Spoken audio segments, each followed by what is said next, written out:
Hi అండి, అందరికి కూడా శుభోదయం. ఈరోజు ఒక విశేషం ఏమిటంటే, ఒక విషయం చెప్పాలి మీకు.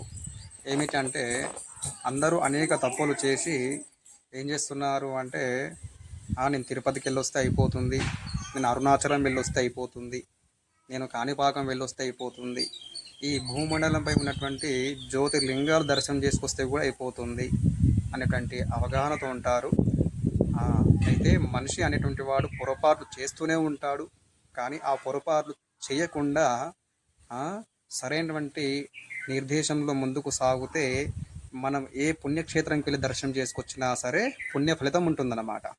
కాబట్టి ఒక విషయం చెప్తాను, ఏమంటే బ్రహ్మస్థానే కృతం పాపం విష్ణుస్థానే వినశ్యతి, విష్ణుస్థానే కృతం పాపం శివస్థానే వినశ్యతి, శివస్థానే కృతం పాపం గురుస్థానే వినశ్యతి, గురుస్థానే కృతం పాపం నాస్తిత్వానే వినశ్యతి.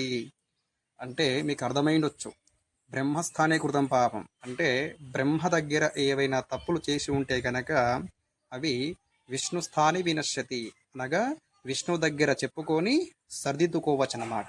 అలాగే విష్ణుస్థానే కృతం పాపం శివస్థానే వినశ్యతి అంటే విష్ణువు దగ్గర ఏవైనా తెలిసి తెలియక చేసిన పొరపాటు ఉంటే కనుక అవి శివుడి దగ్గర చెప్పుకొని సరిదిద్దుకోవచ్చు అన్నమాట. అలాగే శివస్థానే కృతం పాపం గురుస్థానే వినశ్యతి, శివుడి దగ్గర చేసిన పాపపుణ్యములు తప్పులు ఎవరి దగ్గర చెప్పి సరిదిద్దుకోవాలి అయ్యా అంటే కనుక అది కేవలం గురు దగ్గర మాత్రమే.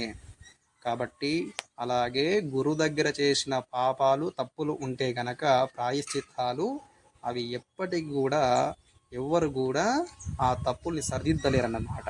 ప్రాయశ్చిత్తం కాదన్నమాట, కర్మానుసారైన వాళ్ళ కుటుంబం అంతా కూడా అనుభవించాల్సిందే. అందుకనే బ్రహ్మ విష్ణు శివుడు ఈ ముగ్గురు కలయికనే ఆ యొక్క వేద పురోహితులు మాహేశ్వరులు. కాబట్టి మనం ఎవరైనా మాహేశ్వరుతో మాట్లాడుతున్నాము, వాళ్ళ దగ్గర ఏదైనా పొరపాట్లుగా చేసిన తప్పులు ఉంటే కనుక ఇందాక మనం ఏదైతే ముందుగా చెప్పుకున్నామో, నేను తప్పులు చేసేసి తిరుపతికి వెళ్ళి నా స్వామివారిని దర్శనం చేసుకొస్తాను, అరుణాచలం వెళ్ళేసి 12 గిరి ప్రదక్షిణాలు చేస్తాను అంటే సరే కాదన్నమాట. కాబట్టి పురోహితులను గౌరవించండి, పురోహితులతో సరైన నిర్దేశంగా మాట్లాడండి, తర్వాత వాళ్ళ యొక్క కృప ఆశీర్వాదాలు తీసుకోండి. ఓం నమ శివాయ. సరే.